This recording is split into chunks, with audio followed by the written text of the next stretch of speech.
Okay, this 1968 annual video features a really unique car and one of our only right-hand drive cars that we have for this series.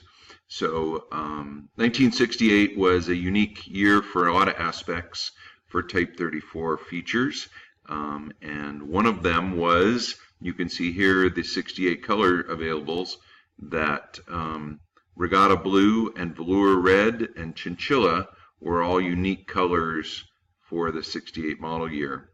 Pine Green might have been as well. This car features a 12,000 mile 1968 right-hand drive coupe in Velour Red, very rare color. It was originally owned sold by the Smithfield Group in Birmingham, England, in October of 1967, and it was sold to a lady owner who drove it only 8,500 miles over the next 23 years. It was bought back by the dealership in 1991 and passed through several owners' hands in England over the years, and finally ended up in Rodger Dudding collection in London, England. Rodger has a huge collection of cars, part of which you see here. In 2013, he ended up buying it, and I believe it'll probably stay there. This car is phenomenal in every aspect. The low mileage was first found at about 8,000 miles, and then was driven a little bit, repainted on the outside, and then just preserved. It's been featured in a couple of magazines over the years, and just incredibly beautiful right-hand drive coupe. You can see the accessory optional white roof for the Velour Red paint, and this is an exceptional picture here. Just really shows off the Type 34 lines, the classic two-tone, and some of the great 1968 model features like the Beetle hubcaps that were introduced in 68, and the different beauty rings, the aluminum trim rings on the wheels, are just a couple of the great visible features of a 68. As you look at the pictures, you can see some detail features of it that really stand out. On the back side, of course, you have the rear script, the VW1600L script, and because this is a very early model 68, it has the early style thicker taillights and the lenses that are flat lenses like this. Early on in 68 production, they changed the taillights, and the taillights became thinner. So this is one of the early 68 production models. Here's a closer up version of that taillight. You can see it's the same as the early models. Interestingly, in 68 as well, the bumper corners had a little indentation underneath the taillight here, and that was not drilled, not pre-drilled, but could be added with accessory reverse lights, which we'll show in a second. The late models have, of course, the steel rounded bumper guards, and then you can see here that these are the thinner style taillights with the different taillight lens design. I'll go back and forth so you can see the difference there.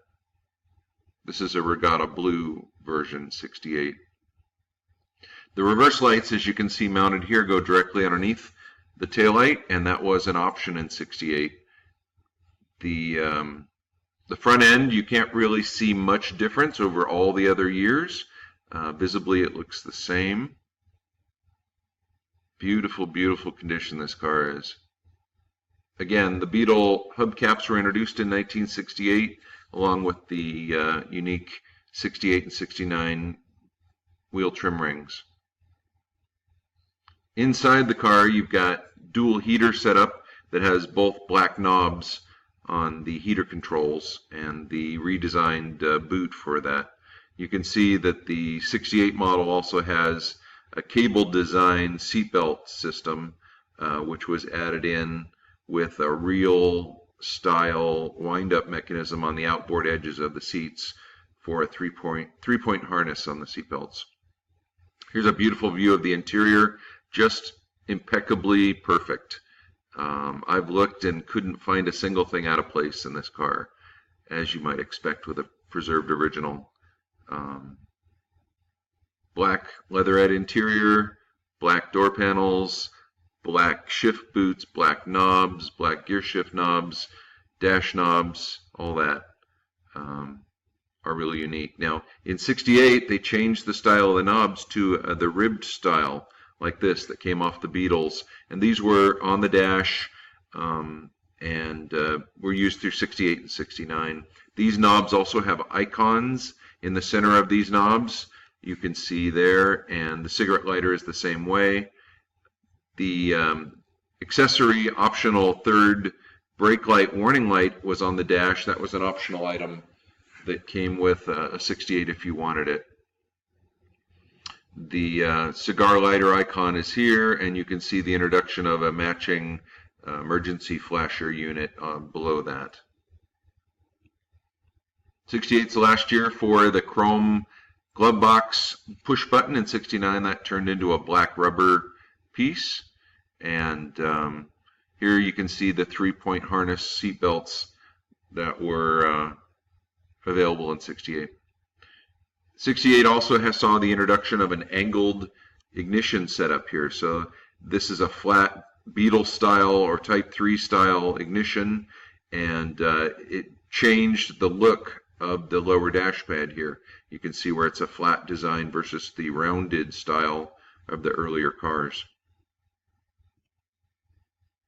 Beautiful rear seat upholstery in the back here with the black rear seat knob. And under the seat is just as gorgeous with the original insulation and numbers. Front trunk compartment here. It doesn't show many features of the '68 except for one, which is the introduction of the brake fluid reservoir mounted inside the rear compartment or the front compartment. That changed for '68 and stayed for '69. The spare tire area, the only new feature that we can find is the addition of a gasoline sticker, warning sticker here, suggesting to use higher octane gas. There's a close-up of that decal there. And there's the close-up of the plastic molded piece in the same color and as the front compartment liner is here, with a metal shelf that was painted the color of the car. The rear of this Type 34 is spectacular, of course, and the engine was powder coated and few things updated as the car was repainted in around 2011 or 12. One of the options for '68 was the addition of an M102 M-code series that allowed for an electrically heated rear window. So you can see here that this is part of the components that tab into the lines in that rear window. Here's a full view of that rear windshield there. There are a few of these left simply because they were only offered in the late model years. Underneath the dash, you can see the switch here, which operates that electrically heated rear window, and this would be the electric sunroof switch if you had a sunroof model. This design, this metal plate here, was different for the '68 and '69 models than the earlier models. In '68 also you had a change in the windshield wiper bases. They changed to this rounded edge versus the squared off style wipers, and there's a view of it there. Also in '68 was the introduction of the fully automatic transmission. This came with an IRS suspension setup, and you can see here the full 3-gear selector that was mounted on the tunnel. The pedal changed, of course, and both of the metal foot pedals became the brake pedal at that point. And for '68 only, you can see that there's a 0 for the indicator for neutral. In '69, that changed to an N letter.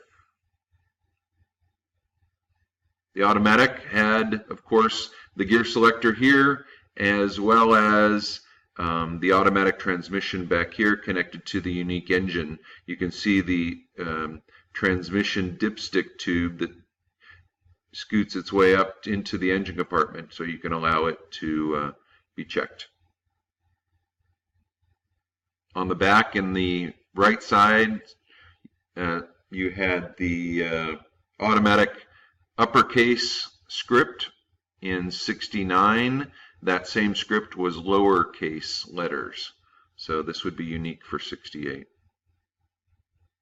And then on the dash, the automatic models had a decal, a clear transparent decal with white lettering showing you the gear selection mechanism for the automatic. So you can see that this picture is from a 69 with the N versus the 0 gear selection method.